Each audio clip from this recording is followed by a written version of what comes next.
Lincoln Riley's building a great program, and I just feel like us together as a whole collective D lineman, we just gon' we looking to have a big season collectively, and we're really excited to have this upcoming season.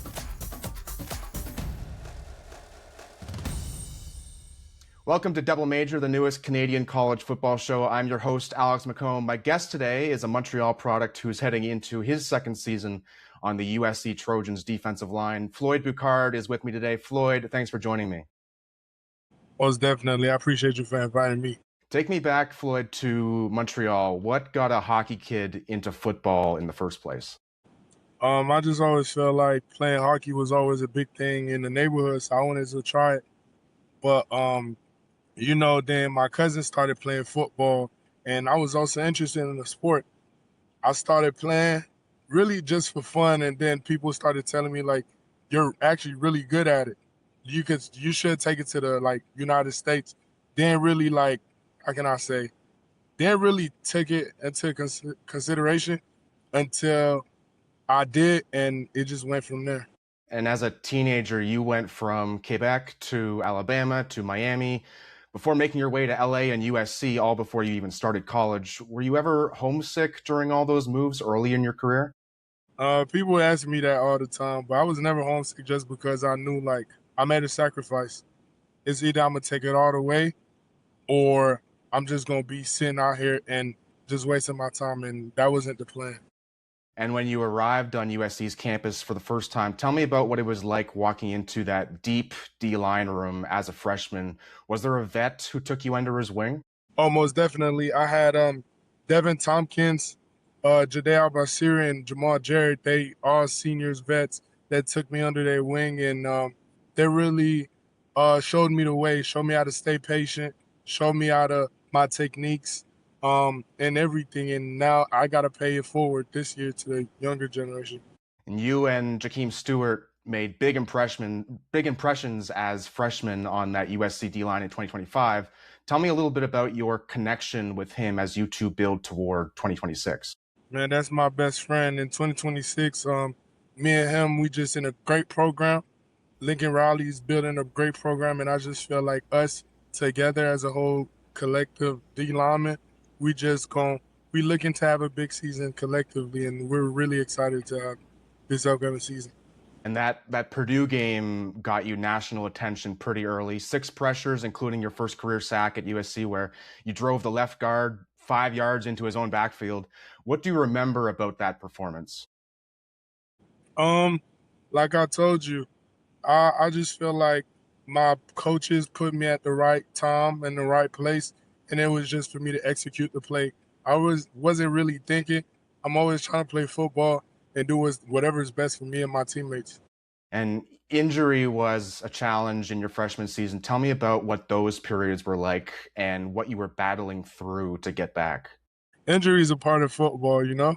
So at the end of the day, I'm in Southern California, one of the best when it comes to recovery. Um, wasn't major, you know. It's part of football, and I got the right people in the right corner. So now I'm good. I'm back healthy. It's time to play football this year. And even despite injury, no other freshman interior lineman in the Big Ten pressured the quarterback more times than you did last season. Looking at that freshman tape now, what jumps out as the biggest development you made since a year ago? I just feel like for this off season, personally, I focused on stopping the run because if you want the team to, if like you said, you praised on me for my pass rushing and my pressures. If you want the team to go there, you got to stop the run first. So that's what I was working with. That's what I was working on this off season, and I'm ready to show it out to the whole world. You've talked about, a chip on your shoulder this spring. What does that look like day to day in practice and in your training? Um, I just feel like I said, me and my teammates, we uplift the standard. So we just try to get 1% better each and every single day, and that's what I mean by that.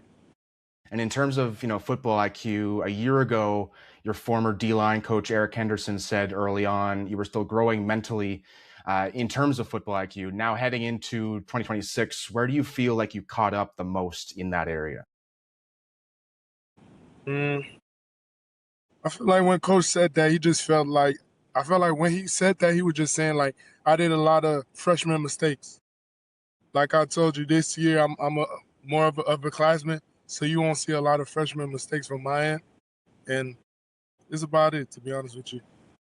And you've said in the past that you want to eventually mentor kids who don't have the opportunities that you may have had. What does that look like for you, especially in Canada, maybe back home in Montreal? hmm Um, I really got big projects coming up for the kids in Canada. I'm just like I said, I'm waiting to get everybody in my corner to be, how can I say, um, I just want it to be perfect, to be honest with you. And once I got all the connections that I need, we're gonna have something big on the way for the people in Canada. And talking about Canadian kids right now who are thinking about doing what you did, is there a lesson learned from your path to USC that you can share with the current crop of Canadians in high school or CEGEP right now? Yes. A lesson that I think I learned a lot is always there's gonna be a lot of sacrifices that you're gonna have to do, and you just gonna have to do it if you want to be successful. And another thing is your story, just because it worked for that person doesn't mean it's gonna work for you. I had to learn that in a really young age, and once I understood that, I'm here now, and I'm really blessed and grateful. Thank you so much, Floyd, for your time today, and I'm excited to see what you and the rest of that USC D line does this fall. Hey, I appreciate you for having me. Thank you.